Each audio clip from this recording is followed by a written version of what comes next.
April 4th, 10:58 a.m. It's been nearly a year since Season 4 ended, and I don't know how much longer I can last. Rainbow Rocks helped make the wait more bearable, and the comics have as well, but with their infamous reputation as overpriced fanfics, it's just not the same. Things are beginning to look bleak for me, and... What?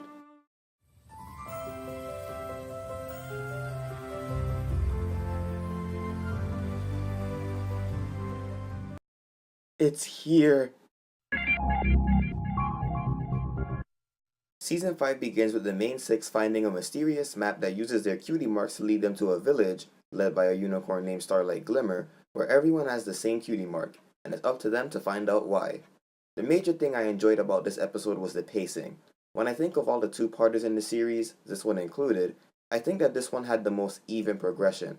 A common issue with the other two-parters is that once we get to the second half, the writing goes on fast forward and, in some cases, it's so fast that it can be a little jarring. Although Friendship is Magic gets a pass since it was the season premiere and it had to introduce the entire world and all the main characters. This episode, however, keeps a consistent pace throughout, and there isn't a moment where it either went too slow and bored me or went too fast and confused me. Another strength of the episode is the sense of mystery that we get with what happened to everyone's cutie marks and what Starlight Glimmer's ultimate goal is. The creepy vibe the village gives off from the onset is enough to raise about 100 eyebrows, and while the song In Our Town has a nice upbeat tempo, if you pick out certain lyrics, you'll find some rather disturbing lines. You can't have a nightmare if you never dream.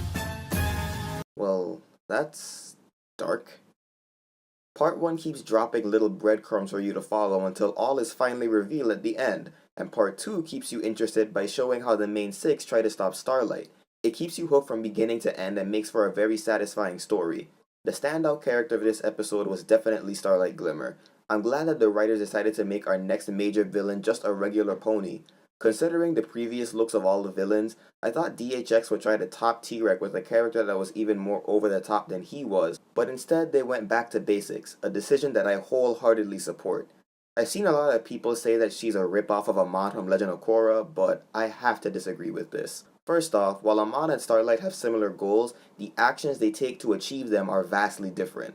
Amon was much more aggressive, resorting to acts of kidnapping and even terrorism to subjugate those that didn't agree with him, and his followers saw him as a revolutionary. Starlight, on the other hand, is much more subtle with her approach, preferring to use subtle brainwashing in order to get ponies to understand her philosophy. And even when her intentions are made clear to those that resist, she still doesn't get violent. Put Amon in that situation in Legend of Korra, and he would have either taken away someone's bending or killed him. And Starlight's followers didn't see her as a revolutionary, they just saw her as a nice mare.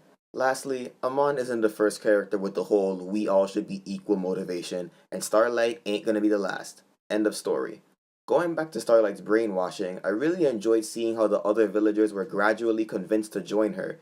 The little house/prison was especially interesting. Speakers are constantly saying recorded messages about how being special is bad, and all the books have equal signs on every page. If you're not willing to join after spending the night there, then it's back inside you go and the process continues. I was half expecting Fluttershy to end up snitching on those 3 ponies that told her and the main 6 about the Cutie Mark Vault, but instead one of those ponies gives themselves up to save the other 2, showing that Starlight Glimmer's influence isn't 100% perfect. Now let's all take a moment to pour out a 40 for our homie party favor. Instead of using brute force, Starlight Glimmer uses charisma, manipulation, and a little bit of magic to progress her plan, and I love that the main 6 technically don't end up defeating her. She ends up escaping, and it's hinted that she'll return later on. She's lost the battle, but not the war.